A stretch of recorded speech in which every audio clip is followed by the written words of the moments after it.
بسم اللہ الرحمن الرحیم۔ حضرت عائشہ رضی اللہ تعالی عنہ نبی کرم صلی اللہ علیہ وسلم سے نقل فرماتی ہیں کہ لیلۃ القدر کو رمضان کے اخیر عشرہ کی طاق راتوں میں تلاش کیا کرو۔ فائدہ: جمہور علماء کے نزدیک اخیر عشرہ 21ویں رات سے شروع ہوتا ہے۔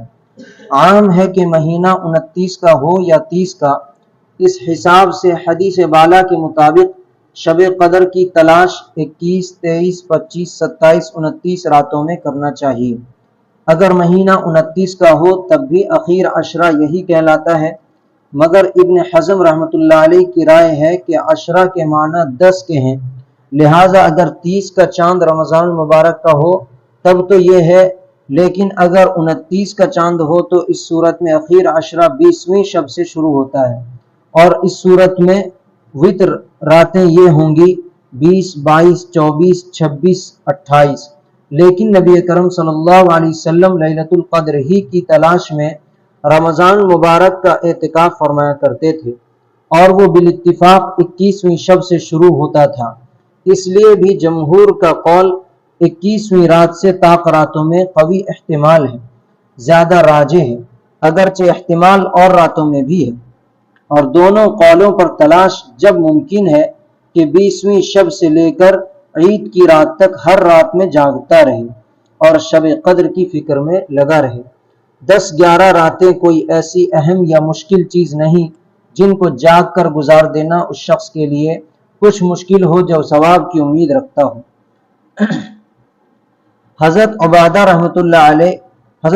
رضی اللہ تعالیٰ عنہ کہتے ہیں کہ نبی کریم صلی اللہ علیہ وسلم اس لیے باہر تشریف لائے تاکہ ہمیں شب قدر کی اطلاع فرمائے، مگر 2 مسلمانوں میں جھگڑا ہو رہا تھا۔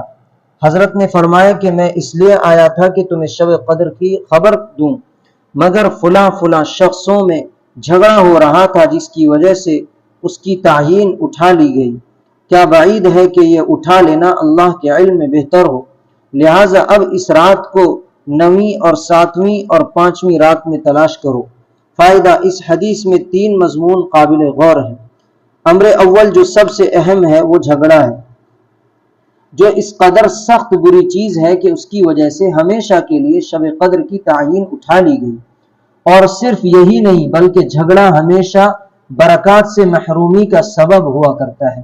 نبی کریم صلی اللہ علیہ وسلم کا ارشاد ہے کہ تمہیں نماز، روزہ، صدقہ وغیرہ سب سے افضل چیز بتلاؤں؟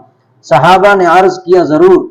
حضور صلی اللہ علیہ وسلم نے فرمایا کہ آپس کا سلوک سب سے افضل ہے، اور آپس کی لڑائی دین کو مونڈنے والی ہے، یعنی جیسے استورے سے سر کے بال ایک دم صاف ہو جاتے ہیں، آپس کی لڑائی سے دین بھی اسی طرح صاف ہو جاتا ہے۔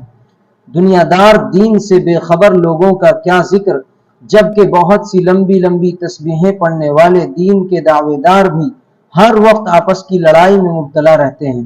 اول حضور صلی اللہ علیہ وسلم کے ارشاد کو غور سے دیکھیں اور پھر اپنے اس دین کی فکر کریں جس کے گھمنڈ میں صلح کے لیے جھکنے کی توفیق نہیں ہوتی۔